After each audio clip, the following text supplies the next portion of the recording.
ముందుగా చిన్న ప్రార్థన చేసుకొని మనం ఒక 40 నిమిషాలు ఉంది సమయం మనకి. గట్టిగా ఈ 40 నిమిషాల్లో మనం దేవుని యొక్క మాటల్ని ధ్యానం చేయడానికి ప్రయత్నం చేద్దాం. మరి దేవుడు ఈ సంవత్సరం అంతా మనకి అనేక మేలులు, శ్రమల నుంచి విడిపించడం, అనేక కార్యాల్లో ఆయనే ముందుండి నడిపించడం, చాకచక్యంగా ప్రమాదాల నుంచి తప్పించడం, శోధన నుంచి విడిపించడం, మరి ఇవన్నీ చేసి మనందరినీ ఈరోజు ఆయన మందిరంలో నిలబెట్టినాడంటే ఆయనకి మనం అందరం కూడా రుణపడి ఉన్నాం. కాబట్టి మనం ఈ యొక్క డిసెంబర్ 31వ తేదీ సాయంత్రం ఆరాధన జరుపుకుంటూ ఉన్నాం. అందరం కూడి కూడా ఆయన నామాన్ని మహిమపరుస్తున్నాం. మరి చిన్న ప్రార్థన చేసుకున్నామంటే తను వచ్చినట్లయితే మహాపరిశుద్ధుడు, సర్వోన్నతుడు, సర్వశక్తివంతుడైన దేవా మీకు వందనాలు స్తుతులయ్యా. ఇదిగోనైనా రాత్రికాల సమయంలో ప్రభావ ఇక సంవత్సరం అంతా మాకు క్షేమాన్ని ఇచ్చారు. సంవత్సరం అంతా ఆయన మాకు తోడుగానే నడిచారు. సంవత్సరం అంతా ఆయన మాతో మాట్లాడారు ప్రభా. ఇదిగో ఈ దినాన్ని మేము చూడగలుగుతున్నామంటే ప్రభా మీరు కృప తప్ప మరొకటి కాదని మేము నమ్ముతున్నాం. నా దేవ వేద విశ్వాసం నుంచి ఉన్నటువంటి మమ్మల్ని నా దేవ వెనుదిరగలిగిన నా దేవ ముందుకు సాగిస్తున్నందుకు మీకు అందరూ స్తుతులు. ఇదిగో రాబోతున్నటువంటి దినాలను బట్టి కూడా నాయన మేము నాయన జ్ఞాపకం చేసుకుంటున్నాను దేవా. విచిత్రమైతే ప్రభా, మీకు ఇష్టమైతే ప్రభా ఇదిగో మేము ముందుకు సాగుటకు సహాయం దయచిన ప్రార్థిస్తూ ఇదిగోనైనా వాక్యం ద్వారా మేము చేయవలసినటువంటి ప్రతి విషయాన్ని గురించి హెచ్చరించడం ప్రార్థిస్తాం. నజరేయుడైనటువంటి యేసు పరిశుద్ధమైన నామములో అడిగి వేడుకుంటున్నాము ప్రియపడతాను. ఆమేన్. మంచిది. దాదాపు 11:30 అవసరం టైము. సగం మంది అయితే కళ్ళు తెరుచుకొని నిద్రపోతున్నారు. కొంతమంది ధ్యానం చేస్తున్నట్టుగా కళ్ళు మూసుకొని నిద్రపోతున్నారు. ఏది ఏమైనప్పటికీ మనం వాక్యాన్ని అయితే చెప్పుకోవాల్సినటువంటి అవసరం ఉంది. కాబట్టి ఈరోజు మనం మంచి వాక్య సందేశాన్ని నిద్రపోయే వాళ్ళు కూడా లేచి నిలబడేటటువంటి వాక్య సందేశాన్ని చెప్పాలని మీరు కోరుకుంటున్నారు కదా. కానీ రోజు వాక్యం చెప్పాలంటే కష్టంతో కూడుకున్న పని. ఒకసారి వాక్యం చెప్పాలంటే గంటలు ప్రిపేర్ అవ్వాలి, రాసుకోవాలి. అది మళ్ళీ ఎంత బాగా చెప్పినా కూడా ఎక్కడో దగ్గర తేడా కొట్టడానికి అవకాశం ఉంటుంది. కాబట్టి దేవుని యొక్క మాటలు మాత్రం కనుక మాట్లాడినట్లయితే తేడా కొట్టడానికి అవకాశం ఉండదు. కాబట్టి ఈరోజు దేవుని యొక్క మాటలు కేవలం ఆయన మాటలు మాత్రమే మనం ధ్యానం చేయడానికి ప్రయత్నం చేద్దాం. ప్రసంగి గ్రంథం ఓపెన్ చేసుకున్నాం. ప్రసంగి గ్రంథం 1వ అధ్యాయం. మరి అందరి దగ్గర బైబిల్ గ్రంథాలు ఉన్నాయి. ధ్యానం చేసే వచ్చి ఉంటాను అనుకున్నాను నేను బైబిల్ గ్రంథాన్ని. చివరికి మనము వచ్చి 1వ అధ్యాయంలో చదవడానికి ప్రయత్నం చేద్దామండి. చివరి నుంచి 3 వచనాలు చదువుతారు ఒకసారి. 1వ అధ్యాయం చివరి నుంచి.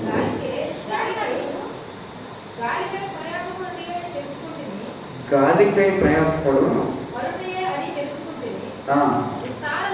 విస్తారమైన ధ్యానాభ్యాసం చేత విస్తారమైన దుఃఖము కలుగును.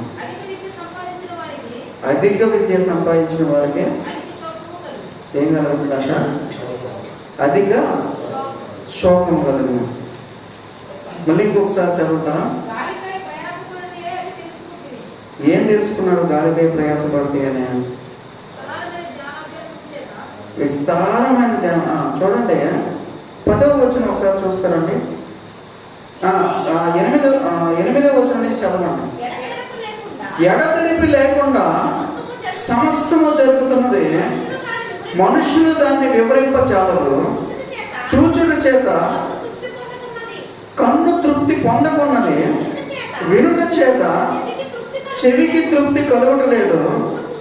మునుపు ఉండినదే ఇంకా ఉండబోవున్నది, మునుపు జరిగినదే ఇక జరగబోవున్నది. సూర్యుని కింద నూతనమైనది లేదు. ఇది నూతనమైనదని ఒకదాని గురించి ఒకడు చెప్పును. అదేను మనకు ముందుండిన తరములలో ఉండినదే. పూర్వులు జ్ఞాపకమునకు రారు,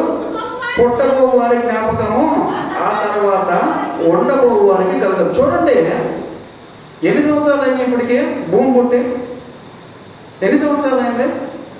ఈ యొక్క భూమి ఏర్పాటు చేయబడి బైబిల్ ప్రకారంగా కొంతమంది ఏంటంటే 4+2 అని చెప్తారు, 6,000 సంవత్సరాలు అని చెప్తారు. కొంతమంది ఏంటంటే భూమి ఇప్పుడు తయారు చేయబడింది, దానికి సంబంధించి మనుషుడు ఏర్పాటు చేయబడి 6,000 సంవత్సరాలు అని చెప్తారు. అయితే 6,000 సార్లు మనము నూతన సంవత్సరాన్ని జరుపుకున్నాం. ఎన్నిసార్లు? 6,000 సార్లు నూతన సంవత్సరాన్ని జరుపుకొని ఉండాలి లెక్క ప్రకారంగా. ప్రతి సంవత్సరం కూడా జనవరి 1 కనుక వచ్చినట్లయితే. అయితే ఇక్కడ ప్రసంగి గ్రంథంలో ఉండేటటువంటి భక్తులు ఏం చెప్తున్నాడంటే, మనం ప్రతిసారి ఏమనుకుంటామంటే జనవరి 1 వచ్చే ముందు ఇప్పుడు వరకు చేసినటువంటి కార్యాలని రేపటి నుంచి మనము చేయకూడదు, మారిపోవాలి, అంతా కూడా కొత్త విధానాన్ని మనం పాటించాలి, నూతనంగా మనం అన్ని కూడా పాటించాలి, మన బ్రతుకులు మారిపోవాలి, ఇది మారిపోవాలి, అది మారిపోవాలి అని చెప్పేసి కొత్త బడ్జెట్ రాసుకుంటాం.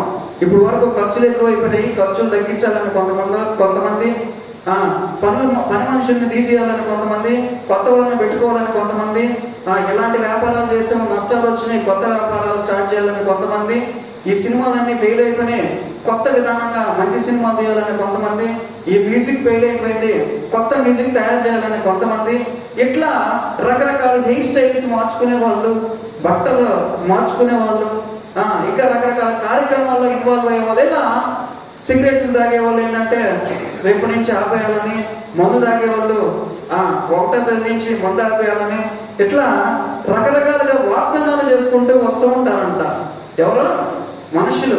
అయితే ఈయన అంటున్నాడు, ఎన్ని సంవత్సరాలు గడిచాయి చూసారా భూమి మీద? ఎన్ని సంవత్సరాలు గడిచినా, ఎన్ని రోజులు గడిచినా, ఎన్ని దినాలు గడిచినా ఒక కొత్త దినాన్ని చూడలేకపోతున్నారంట మనుషులు. ఏం చూడలేకపోతున్నారు? ఒక కొత్త దినాన్ని. మనం ఏమనుకుంటున్నాం, రేపటి నుంచి నేను కొత్తగా మారాలి, కొత్త రోజులు చూడాలి, కొత్త ప్రపంచాన్ని నేను చూడాలి అని అనుకుంటాం కదా. గవర్నమెంట్స్ కూడా అంతే. ఈ కొత్త రోజుల్లో కొత్త సంవత్సరం మొదలైనప్పుడు కొత్త విధానాలు పెట్టి జనాల్ని బాగుపరచాలని, జనాల్ని పైకి తీసుకురావాలని, అభివృద్ధి చేయాలని చెప్పేసి రకరకాలైనటువంటి పథకాలని ప్రారంభించడం, ఇట్లా అనేక రకాలైనటువంటి కొత్త కొత్త విషయాల్ని మనము చూస్తూ ఉంటాం. అయితే మొత్తానికి ఈయన ఏమన్నాడంటే, మీరు ఏదైతే కొత్తదని అనుకుంటున్నారో, ఏదైతే నూతనంగా మార్చబడుతుందని అనుకుంటున్నారో, ఇదంతా ఇంతకు ముందు జరిగిపోయిందే. ఏదంటది? మీరు ఏదైనా చెయ్యాలి అని కనుక మీరు ట్రై చేస్తే ఇదంతా కూడా కొత్తది కాదు, ఇది ఎప్పటి నుంచో. చూడండి ఒకసారి మళ్ళీ 9వ వచనం చూస్తారా? మునుపు ఉండినదే ఇక ఉండబోనది, మునుపు జరిగినదే ఇక జరగబోనది, సూర్యుని క్రింద నూతనమైనది ఏది కూడా ఏం లేదంట. సూర్యుని కింద నూతనమైనటువంటిది ఏది కూడా లేదు. నువ్వేదో ప్రపంచాన్ని మార్చేద్దాం అనుకుంటున్నావేమో, ప్రపంచాన్ని ఏళ్దాం అనుకుంటున్నావేమో, రాజ్యాన్ని మార్చేద్దాం అనుకుంటున్నావేమో, రాజ్యాల్లో ఉండేటటువంటి విధి విధానాలను మార్చేసి నూతనమైనటువంటి చట్టాలను తీసుకొచ్చి ప్రజల్ని రిస్ట్రిక్ట్ చేసి ఒక భౌగోళిక ప్రాంతాల్లో ఉండేటటువంటి వాళ్ళకి కొన్ని పత్రాలు మార్చేవాలనుకుంటున్నావేమో. ఈ రాత్రికాల సమయంలో దేవుడు చెప్తున్నాడు, నీలాంటి వాళ్ళు చాలా మంది వచ్చి కూర్చొని చాలా మంది దిగెళ్ళిపోయారు. ఏమైపోయారు? చాలా మంది వచ్చారు నీ లాంటి వాళ్ళు. నెబుకద్నెజరు తెలుసా మీకు? తెలుసా? నెబుకద్నెజరు ఓ బొమ్మ ఏర్పాటు చేసుకున్నాడు, బొమ్మకు మొక్కమని. ఆయన ఉన్నటువంటి జ్ఞానంలో ఇప్పుడు ఉన్నటువంటి రాజులకు ఉన్నటువంటి జ్ఞానము నీటి బొట్టు అంతా కూడా కాదు. ఇలా ఏర్పాటు చేసినటువంటి వాళ్ళు అనేక మంది ఉన్నారు. కొత్త విధి విధానాలను ఏర్పాటు చేసి ప్రపంచాన్ని తొక్కియాలి, నా కింద పెట్టుకొని నేను ఒక నూతనమైనటువంటి క్రియా విధానాన్ని ఏర్పాటు చేసి అంతా కూడా ఒక సపరేట్గా చేసి ఒక వింగ్ చేసి ఒకే విధమైనటువంటి జాతిని నేను ప్రబలింప చేయాలి అని ప్రయత్నించినటువంటి వాళ్ళు వచ్చేవాళ్ళు ఉన్నారు, కోట్ల సంఖ్యలో ఉన్నారు. అయినప్పటికీ కూడా ఇదంతా ఒక్క ఆయన కింద రన్ అవుతుంటుందంట. ఏం జరుగుతుందంట? ఒకే ఒక వ్యక్తి దీనికి కారణం, ఒకే ఒక వ్యక్తి దీన్ని ఏర్పాటు చేసిన వాడు, దీన్ని సృష్టించినటువంటి వాడు, దీన్ని ఏర్చున్నటువంటి వాడు, దీన్ని పెంపొందిస్తున్నటువంటి వాడు, దీన్ని నిర్మించినటువంటి వాడు, దీనిని రూపొందించినటువంటి వాడు. వాడు దీని నిర్మాణం పక్కకు తప్పిపోకుండా సక్రమమైనటువంటి రీతిలో అష్టదరిద్రులు ఉన్నటువంటి వాళ్ళని బాగుపరిచేవాడు ఆయన అంట. పేదవారిని పెంట కుప్పల మీద ఉన్నటువంటి వారిని పైకి లేపేవాడు ఆయన అంట. గర్విష్ఠుల యొక్క గర్వమును అణిచేటటువంటి వాడు ఆయన అంట. మనం ఏం ప్లాన్లు వేసుకున్నా ఆ వేస్ట్, మనం ఏం రాసుకున్నా వేస్ట్, ఏం చట్టాలు తేవాలనుకున్నా వేస్ట్, పడిపోతాయి, నిలబడవు. చివరికి నిలిచేది ఏంటంటే పూర్వం ఏది ఉన్నదో, మొదటి నుంచి ఏది ఉన్నదో, మొదటి నుంచి ఏది నిర్మించబడిందో, మొదటి నుంచి ఏది సిద్ధమై మన కోసం ఏర్పాటు చేయబడిందో, మొదటి నుంచి ఏదైతే ఆయన నిమిత్తము, ఆయన చేత, ఆయన కొరకు రూపొందించబడిందో అదే మిగిలేది అని చెప్తూ ఉన్నాడు భక్తుడు. మరి మనం సంతోషించకూడదా ఈ దినాల్లో? అంటే మనం సంతోషించాలి. ఎలా సంతోషించాలి అనే విషయాన్ని చూద్దాం. మనం బైబిల్లో ఓపెన్ చేస్తారు ఒకసారి.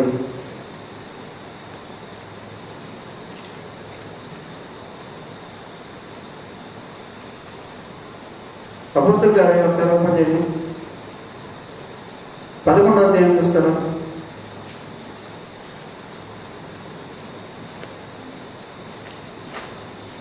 సరే, ముందు ఫిలిప్పీయులకు రాసిన పత్రిక 4వ అధ్యాయము 4వ వచనం ఒకసారి చూడండి. ఫిలిప్పీయులకు రాసిన పత్రిక 4:4 స్పీడ్గా.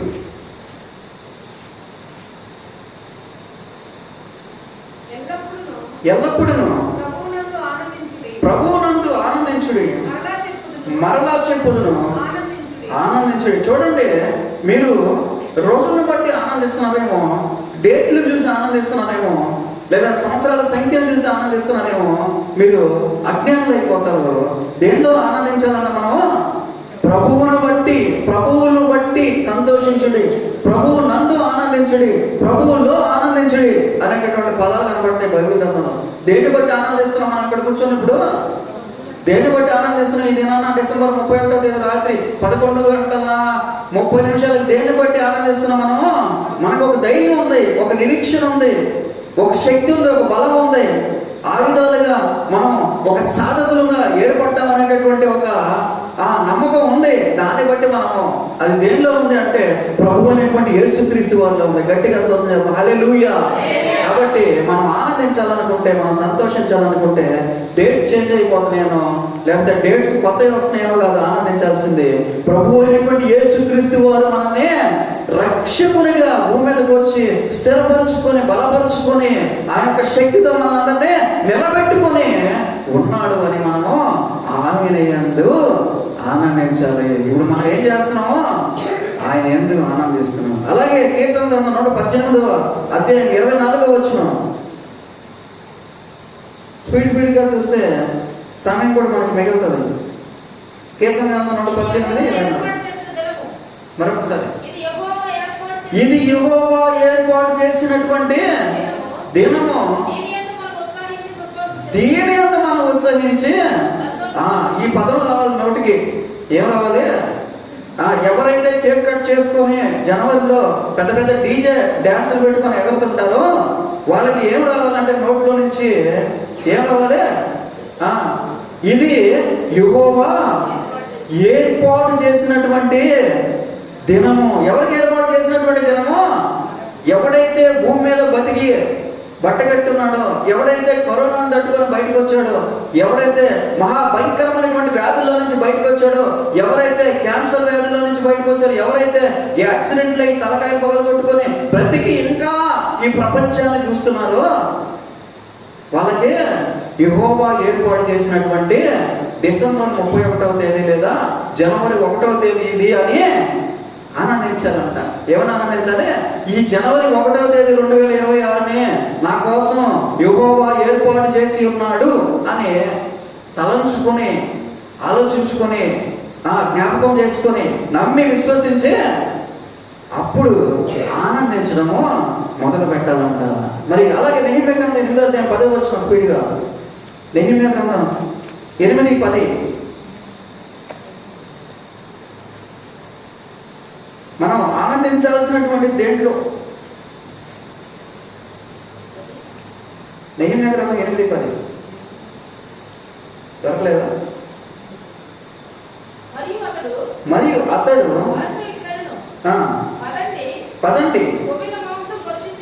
కొవ్విన మాంసం భక్షించుడి, మధురమైనటువంటి దానిని పానము చేయడి. ఇది వరకు తమ కొరకు ఏమీ సిద్ధము చేసుకోనని వారికి వంతులు పంపించుడి. ఏదైనగా ఈ దినము మన ప్రభువునకు ప్రతిష్టమాయను. మీరు దుఃఖపడకుడి, యెహోవా నందు ఆనందించడం వల్ల మీరు బలము పొందుదురు. చూడండి, ఒక నూతనమైనటువంటి బలము పొందుకోవాలి మనం.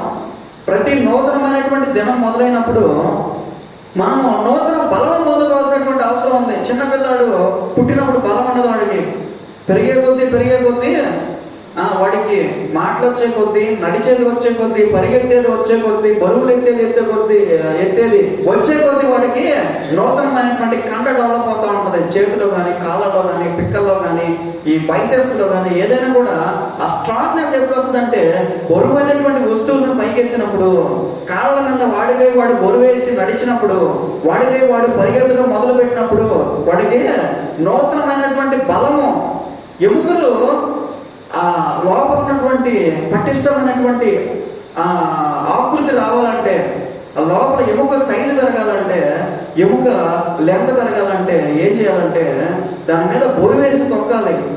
ఫస్ట్ ఇరిగినప్పుడు ఏం చేస్తారంటే ఎముకని కట్టేసి పిండి కట్టో లేకపోతే పుత్తూరు గట్లు కట్టేసి నడవద్దని చెప్తారు. 1-2 నెలలు 1.5 నెలలు 2 నెలలు అంతా దాటిన తర్వాత దాని మీద బొరువేసి నడవండి అని చెప్తారు. చూసారు, గమనించారు మీరు? దేనికంటే దాంట్లో పుష్టితనం, బలము రావాలి, శక్తి రావాలి. ఆ ఎముక స్పీడ్గా పెరగాలంటే ఏం చేయాలంటే దాని మీద బరువు పడాలి. అలాగే మనము బలము పొందాలి అంటే ఏం చేయాలంటే రోజు మనం ఎవరి యందు ఆనందించాలి? దేవుని యందు ఆనందించాలి. ఎలా ఆనందించాలి దేవుని యందు అంటే ఆయన చేసినటువంటి కార్యాలను ఇప్పుడు మీరు చెప్పారు కదా, ఒక్కొక్కరు వచ్చి ఆయన చేసినటువంటి మహత్కరమైనటువంటి కార్యాల గురించి చెప్తూ వచ్చారు ప్రతి ఒక్కరు. దీన్ని బట్టి దేవుడు ఏం చేస్తాడు, మీరేం చేస్తారు ఆయన చేసినటువంటి కార్యాలను బట్టి ప్రతి ఒక్కరు కూడా ఎంత మంచి కార్యాలు నా కుటుంబం ఎదుట ఇదిగో అంత మంది మంచి మేలులు పొందుకున్నారని చెప్పేసి అందరూ కూడా సంతోషపడతాడు దేవుని యందు.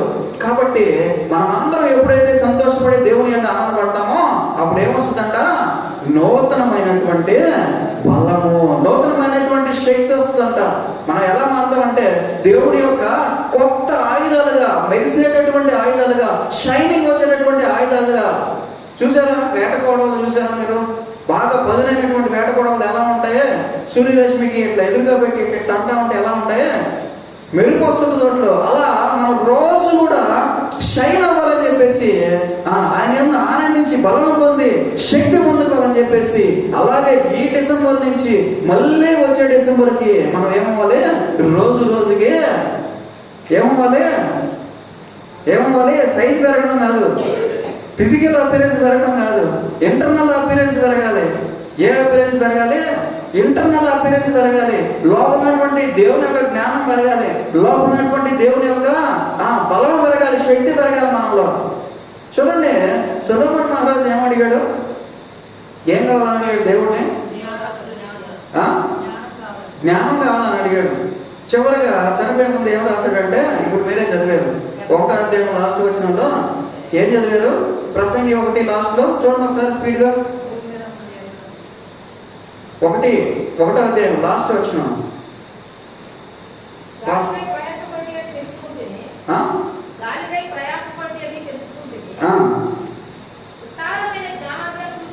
విస్తారమైనటువంటి జ్ఞాన అభ్యాసము చేత విస్తారమైనటువంటి దుఃఖము కలుగును.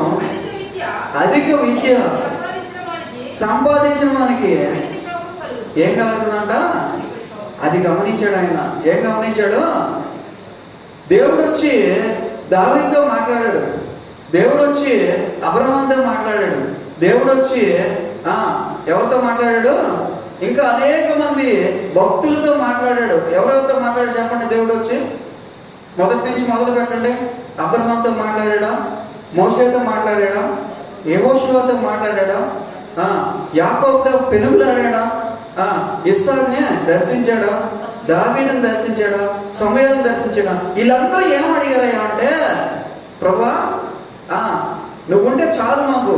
ఎవరుంటే చాలు? నువ్వుంటే చాలు మాకు. అబ్రహాం అయితే నోరు తెరిచి నాకు సంతానం అని ధైర్యంగా అడగలేకపోయాడు దేవుడిని. ఏమడగలేకపోయాడు? నోరు తెరిచి నాకు సంతానం అని గట్టిగా అడగలేకపోయాడు. దేవుడే నీకు పొదువైనటువంటిది నేను నీకు దయచేస్తానని చెప్పేసి ఆయనే వాగ్దానం చేసి ఆయనే సంతానం ఇచ్చేదానికి ముందుకు వచ్చినా కూడా మొహమాట పడుతున్నాడు. ఎవరు? అబ్రహాము. అయితే ఇక్కడ వీళ్ళందరూ కూడా దేవుడు నువ్వు మాకు దగ్గరగా ఉంటే చాలయ్యా, నువ్వు మాకు తోడుగా ఉంటే చాలయ్యా, నువ్వు మాతో నడుస్తూ ఉంటే చాలయ్యా, మేము యుద్ధం చేసేటప్పుడు నువ్వు పక్కన ఉంటే చాలయ్యా, మేము రాజ్యాన్ని పాలించేటప్పుడు నువ్వు పక్కన ఉంటే చాలయ్యా అని అడిగితే ఈయనేమడిగాడు? జ్ఞానాన్ని అడిగాడు. ఏమైపోయాడు లాస్ట్కి? అధిక జ్ఞానం అయిపోయాడు. అధిక జ్ఞానంలో ఆయన సంపాదించింది ఏంటంటే దేవుడిని ఎలా మోసం చేయాలని సంపాదించాడు. ఏం సంపాదించాడు? అధిక జ్ఞానం. ఎక్కువైపోయింది జ్ఞానం, విస్తారమైనటువంటి జ్ఞానం ఎక్కువైపోతే ఏమవుతుంది? దేవుణ్ణి ఎలా మోసం చేయొచ్చు, దేవుణ్ణి ఎలా తప్పించుకొని మనము ఎంజాయ్మెంట్ చేయొచ్చు అనేటటువంటి రీతిగా ఆయన జ్ఞానం ఉపయోగపడింది. ఎవరి జ్ఞానం అదే? దేవుడు ఇచ్చినటువంటి జ్ఞానమే అదే. ఆయన సంపాదించుకున్నటువంటి జ్ఞానం కాదు, అభ్యసించి పొందినటువంటి జ్ఞానం కాదు అది. దేవుడు ఇచ్చినటువంటి జ్ఞానంతో దేవుడినే మోసం చేయడానికి ప్రయత్నం చేశాడు. ఎవరు? సొలొమోను మహారాజు. చివరిగా ఏమంటున్నాడు? అధిక జ్ఞానాన్ని సంపాదించొద్దు. అధిక అభ్యాసము, విద్యాభ్యాసం కూడా అంత మంచిది కాదు. అర్థమైందా మీకు? అర్థమైందా? ఏమర్థమైంది? దేవుడు మన యొక్క పరిస్థితిని బట్టి, మన యొక్క స్థితిగతులను బట్టి, మన యొక్క ఆర్థికమైనటువంటివి కానీ, లేదా వ్యాపార సంబంధమైనటువంటివి కానీ, ఆరోగ్య సంబంధమైనటువంటివి కానీ, ఇలా అనేక రకాలైనటువంటి విషయాలను బట్టి మనకి ఎంతవరకు అవసరం ఉంటుందో, ఎంతవరకు మనల్ని లేపాలో, ఎంతవరకు మనల్ని పైకి తీసుకొచ్చి కూర్చోబెట్టాలో అంతవరకు తీసుకొచ్చి ఆయన స్థిరపరిచి ఇది నీ పొజిషను. ఏం చెప్తాడు? ఇది నీ పొజిషను. ఇది కాదు నాది అది, నాకు ఇంకా కావాలి అంటే ఏమవుతాడు? దారి ట్రాక్ తప్పిపోతాడు. దేవుని యొక్క ఆయన నిర్ణయాన్ని వ్యతిరేకించి నాకు ఇది వద్దు, నాకు అదే కావాలి. చూశాను నేను ఇట్లాంటి వాళ్ళు కూడా మొండిగా ప్రయత్నం చేసేటటువంటి వాళ్ళని, మొండిగా దేవుని యొక్క నిర్ణయాన్ని మార్చి ఒప్పించి పోయి పడిపోయినటువంటి వారిని అనేక మందిని నేను చూశాను. కాబట్టి దేవుడు ఏమన్నాడంటే మీకు ఎన్ని సంవత్సరాల ఆయుష్కాలం ఉందో అన్ని సంవత్సరాల ఆయుష్కాలాన్ని నేను మీకు ఇస్తున్నాను, మీరు దీన్ని తగ్గించుకునే ప్రయత్నం చేయకండి. ఏమంటున్నాడు? ఆయుష్కాలం తగ్గించుకునేది ఎవరు? దేవుడు తగ్గిస్తాడా? ఎవరు? మనిషి వాడే ఆయుష్కాలాన్ని తగ్గించుకొని వాడే దేవుని ఎందుకు వెళ్ళిపోతా ఉన్నాడు అని ప్రసంగే చెప్తున్నాడు. మరి కాబట్టి దేవుడు ఇచ్చినటువంటి ఆయుష్కాలాన్ని మనం జాగ్రత్తగా భద్రపరుచుకొని ప్రతి దినం కూడా సక్రంగా అని గొప్ప చెప్పుకుంటూ చూద్దాం. రోమిలికి రాసిన పత్రిక 15:13 ఒకసారి చూస్తురా. రోమిలికి రాసిన పత్రిక 15:13. కాగా ఎవరు? మీరు పరిశుద్ధాత్మ శక్తి పొంది విస్తారముగా నిరీక్షణ గలవారు అగుటకు నిరీక్షణకర్తయగు దేవుడు విశ్వాసము ద్వారా సమస్త ఆనందముతోను సమాధానముతోను మిమ్మల్ని నింపుడుగాక. చూడండి, మనం ఏమవ్వాలంట? పరిశుద్ధాత్మ శక్తిని పొందుకోవాలంట. ఏం పొందుకోవాలి మనము? పరిశుద్ధాత్మ శక్తిని పొందుకోవాలంట. పరిశుద్ధాత్మ శక్తిని పొందుకున్నప్పుడు మనకి వచ్చేటటువంటి ప్రతి విధమైనటువంటి పరిస్థితి ఎలా ఉంటుందంటే మహా ఆనందంగా ఉంటుందంట. ఎలా ఉంటుంది? మనకి పక్కన చూసే వాళ్ళకి ఎలా ఉంటుంది? షాకు గురవుతుంటారు పక్కన చూసేటటువంటి వాళ్ళకి. 2019లో నేను ఉద్యోగంలో జాయిన్ అయ్యాను, గవర్నమెంట్ ఉద్యోగంలో. తర్వాత నాకు వచ్చేటటువంటి ప్రతి విధమైనటువంటి సమస్యను సెలవు పెట్టుకున్నదని చెప్పేవాడిని. దేనికి చెప్పేవాడిని? దేనికి? నేను సెలవు పెట్టేటప్పుడల్లా ఇది ఇట్లా ఇట్లా ఈ పరిస్థితి వచ్చింది, అందుకని నేను సెలవు పెట్టుకుంటున్నాను అని చెప్పేవాడిని. మా మేడం ఉండేది ఒక ఆమె చెప్పేవాడిని. మా మేడం ఫస్ట్ టైం ఈయన అరే చాలా సీరియస్గా ఉంది ఈ సమస్య, నువ్వు అర్జెంటుగా వెళ్ళి సెలవు తీసుకో అని చెప్పేసి పంపించేది. మళ్ళీ అలాంటి సమస్య విత్ ఇన్ 1-2 monthsలో మళ్ళీ వచ్చేది. మళ్ళీ ఆమె అది ఎంత ప్రమాదకరమైనటువంటి పరిస్థితి, నువ్వు వెళ్ళి తొందరగా వెళ్ళి దాన్ని సాల్వ్ చేసుకోకపోతే మళ్ళీ పంపించదు. ఇట్లా 2 నెలలకు ఒకసారి, 3 నెలలకు ఒకసారి, నెలకు ఒకసారి, 20 రోజులకు ఒకసారి, 10 రోజులకు ఒకసారి, వారానికి ఒకసారి ఆమెకి ఒకరోజు పిలిచింది నన్ను, కూర్చో నేను. ఏం మా అన్న అసలు ఏం జరుగుతున్నా ఇంట్లో నన్ను గట్టిగా సమయం హల్లెలూయా. ఆ ఇంట్లో ఏం జరుగుతుంది?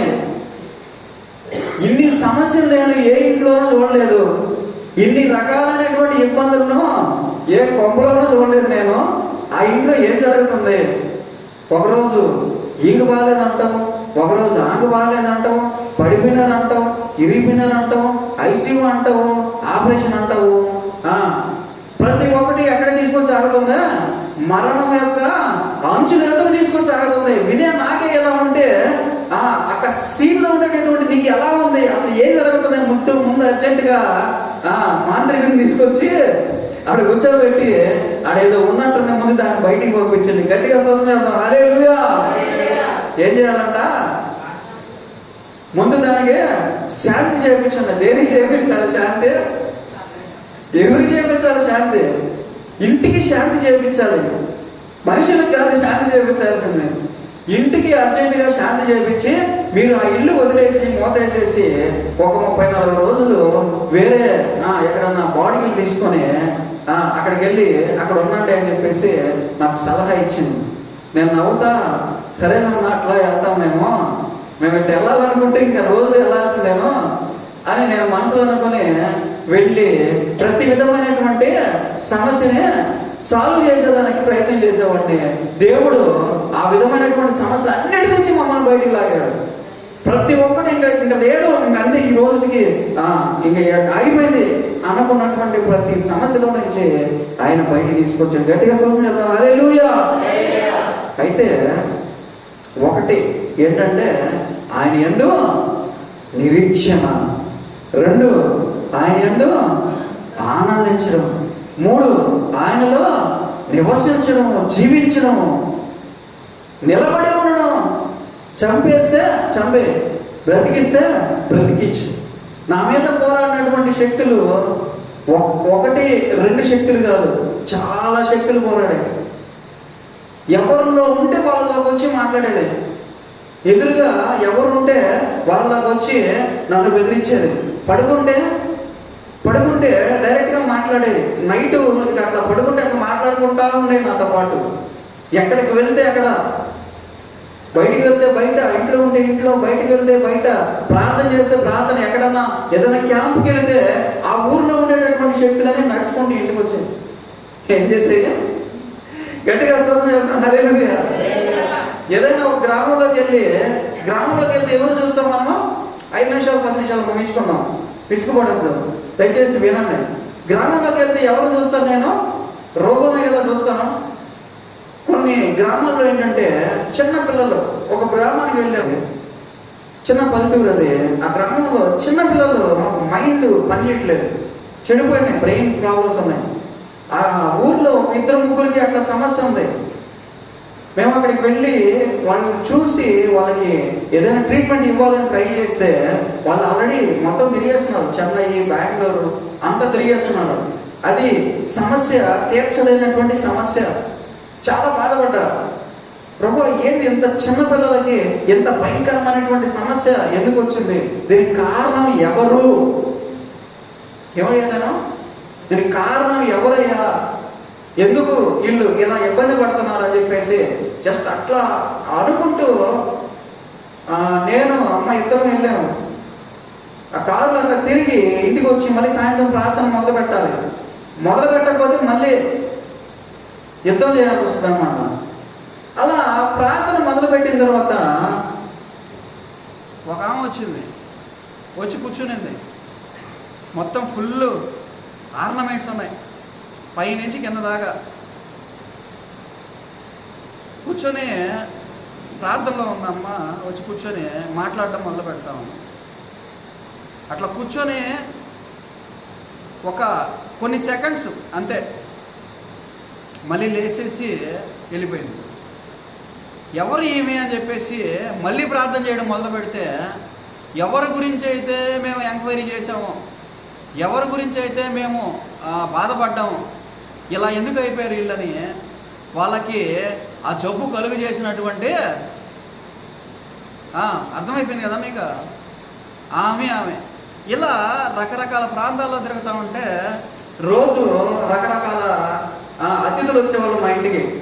వాళ్ళు పాపం కూర్చోలేరేమో, బయట వెయిట్ చేయలేరేమో అని మా అమ్మ కష్టపడి ఒక 7 లక్షలు ఖర్చు పెట్టి పైన ఒక రూమ్ కూడా ఏర్పాటు చేసింది వాళ్ళకి.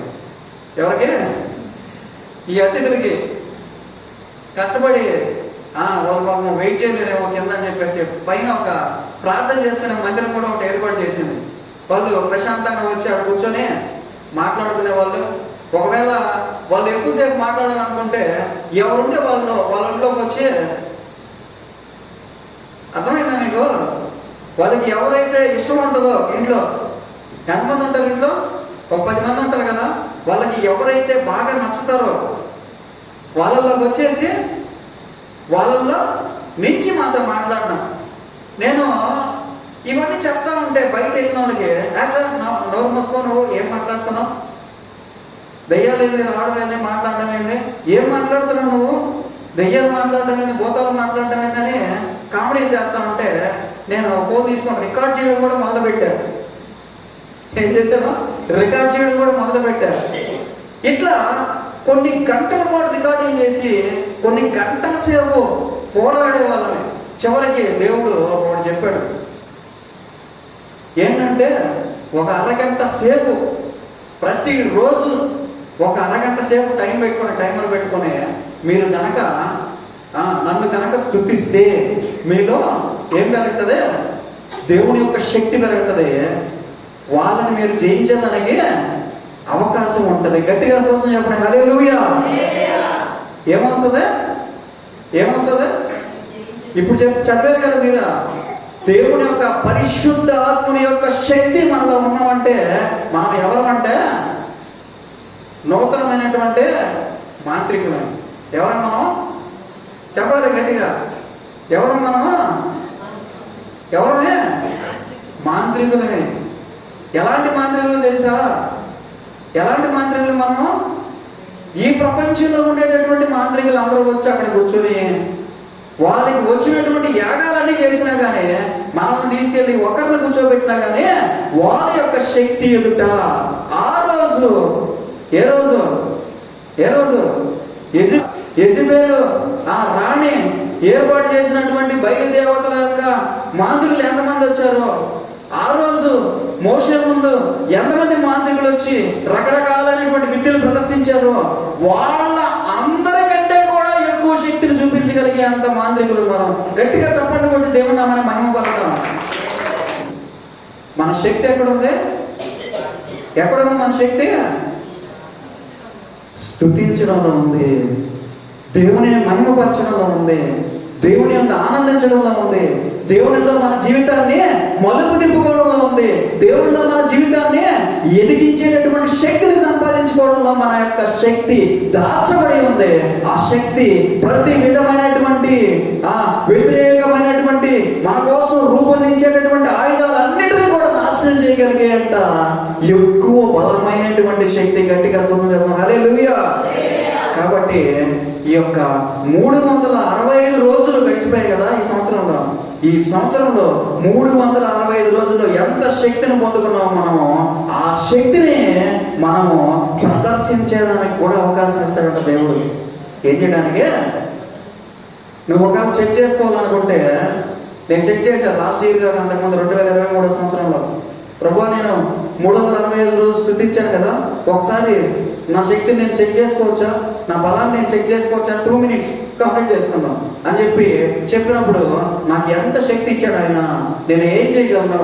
ఒక దురాత్మను తీసుకొచ్చి కూర్చోబెట్టి దాంతో పోటీ కూడా అని చెప్పేసి అది ఒక వస్తువును పైకి లేపుతా ఉంటే ఆ వస్తువును మళ్ళీ నేను దాని వైపు, ఆ వస్తువుని అది నా వైపు, ఇట్లా ఒక శక్తివంతమైనటువంటి దురాత్మతో పోరాడుతున్నట్టుగా చూపించి నువ్వు పనికిరానుడు అంటే కాదు, నువ్వు బలహీనుడు అయితే కాదు అని చెప్పేసి చూపించాడు. కాబట్టి మనలో ఉన్నటువంటి శక్తిని ప్రదర్శించవచ్చు, మనలో ఉన్నటువంటి శక్తిని మనం చెక్ చేసుకోవచ్చు, దేవునితో మనము మాట్లాడవచ్చు, దురాత్మలతో పోరాడవచ్చు. బైబిల్ గ్రంథంలో ఉండేటటువంటి ప్రతి వాక్యం కూడా వాటికి వ్యతిరేకమైనటువంటిదని నమ్మాలి. బైబిల్ చదవడం మొదలు పెట్టినప్పుడు అవి దూరంగా వెళ్ళి నిలబడటం మొదలు పెడతాయి. మనకి శక్తి ఇవ్వడానికి దేవుడు బైబిల్ గ్రంథాన్ని మన చేతిలో పెట్టి ఉన్నాడని మనము నమ్మాలి. కాబట్టి చివరిగా ఒక చిన్న వాక్యం చదువుకొని మనము కంప్లీట్ చేసుకున్నాము. సామెతల గ్రంథం 16వ అధ్యాయము, కీర్తన గ్రంథం 16వ అధ్యాయం 11వ వచనం ఒకసారి చూస్తారా? ఇది చదివేసి మనం కంప్లీట్ గా ఆరాధన కార్యక్రమాన్ని ముగించుకున్నాం. చదువుకోవాలి. ఏ మార్గాన్ని? జీవ మార్గం నీవు నాకు తెలియజేసేదవు, నీ సన్నిధిని సంపూర్ణ సంతోషము కలదు, నీ కుడి చేతిలో నిత్యము సుఖములు కలవు. చూడండి, ఏం తెలియజేశాడు మనకు ఆయన? జీవ మార్గాన్ని తెలియజేశాడు. ఏ మార్గాన్ని తెలియజేశాడు?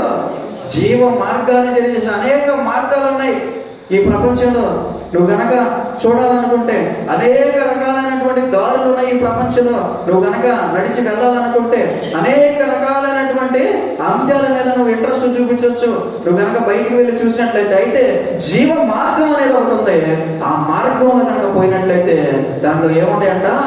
ఆయన కుడి చేతిలో ఉండేటటువంటి సుఖాన్ని ఆ మార్గంలో వెళ్ళేటటువంటి వారు పొందుకునే దానికి అవకాశం ఉండదు. కాబట్టి మనం సింపుల్ గా చేయాల్సింది ఏంటంటే ఆ మార్గంలోకి వెళ్ళి నిలబడగలిగినట్లయితే మిగతా అన్ని ఆటోమేటిక్ గా జనవరి 1వ తేదీ నుంచి ఒకదాని ఒకటి ఫిబ్రవరి మార్చి వచ్చినట్లుగా ప్రతి ఒక్కటి మనకి వస్తాయని చెప్పి ఆయన తెలియజేస్తాను. కాబట్టి సమయం ఉంది కాబట్టి నేను ఒకసారి ఏం మాట్లాడుకున్నాం మనం ఈ రోజు నైట్ అనేది మీకు ఒకసారి రివిజన్ చేసి చూపిస్తున్నాను. మనం ఏం మాట్లాడుకున్నాం అంటే, రోజులు మారిపోతూనే ఉంటాయి. ప్రతి రోజు వెళ్ళిపోయి కొత్త రోజు వస్తూనే ఉంటది. అలాగే సంవత్సరాలు వెళ్ళిపోయి కొత్త సంవత్సరాలు వస్తూనే ఉంటాయి. దీని యందు ఎలాంటి సంతోషం కూడా మనిషికి ఉండదు. రోజులు మారిపోతున్నాయి. కొత్త సంవత్సరం వచ్చిందని కాదు ఆనందపడాల్సిందే. దేవుని యందు మనం స్థిరపడి ఉన్నాం, బలపడి ఉన్నాము, జీవ మార్గంలో నిలిచి ఉన్నామని చెప్పేసి మనము సంతోషించాలి. మనం ఒకవేళ ఏదైనా సెలబ్రేషన్స్ చేసుకోవాలనుకుంటే దేవుని యందు చేసుకోవాలి, దేవునిలో ఆనందించి చేసుకోవాలి, దేవునిలో నిరీక్షణ కలిగేట్టు చేసుకోవాలి. దేవునిలో ఈ విధంగా చేయడం వల్ల మనం ఏం పొందుకుంటామంట? నూతనమైనటువంటి బలాన్ని పొందుకుంటాము. గట్టిగా చెప్తాము హల్లెలూయా. అదే సమయం అయిపోయింది కాబట్టి మనం నూతన సంవత్సరంలోకి అడుగు పెడుతున్నాము. మరి తనలో మంచి చివరి ప్రార్థన చేసుకొని ఆరాధన కార్యక్రమాన్ని ముగించుకొని గృహాలకు సాగిపోవాలి. దయచేసి తనలో వచ్చినట్లయితే ప్రార్థిస్తాను. మీకోసం ఇక్కడ కూడినటువంటి ప్రతి కుటుంబాని కోసం, రాలేకపోయినటువంటి ప్రతి కుటుంబాని కోసం, ఈ గ్రామాని కోసం, మన టీఎం చేసే సంస్థ కోసం, మరి మన పాస్టర్ గారు అయినటువంటి క్రిస్టియన్స్ అండ్ పాస్టర్ గారి కోసం, మరి వీళ్ళందరి కోసం మనము ఈ రాత్రి ప్రార్థించాల్సిన మొరపెట్టవలసినటువంటి వారమై ఉన్నాము.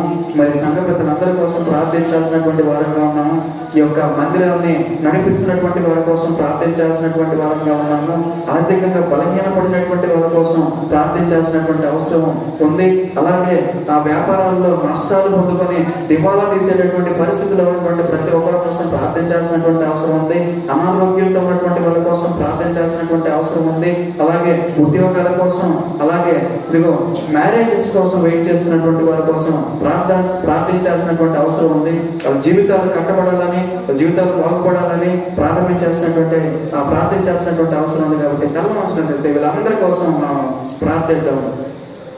మహాపరిశుద్ధుడు, సర్వోన్నతుడు, సర్వశక్తివంతుడు, గరుడు, ఇదిగో నాయన రాజు అయినటువంటి దేవా నీకే స్తుతులు స్తోత్రములయ్యా.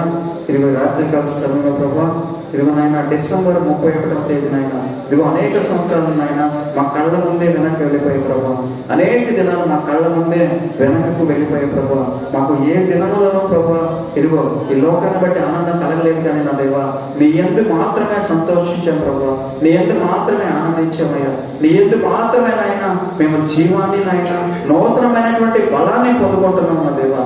అలాగే ప్రభా ఈ సంవత్సరం అంతంలో కూడా ప్రభా మీరు మా యందుండి నా దేవా రాబోయేటటువంటి నూతనమైనటువంటి రోజుల్లో కూడా నా దేవా మీ యొక్క బలమైనటువంటి శక్తిని నాయన పరిశుద్ధాత్మ దేవుని యొక్క ఇదిగో నాయన కార్యములు నాయన మా యందు వంచమని ప్రార్థిస్తున్నాను దేవా.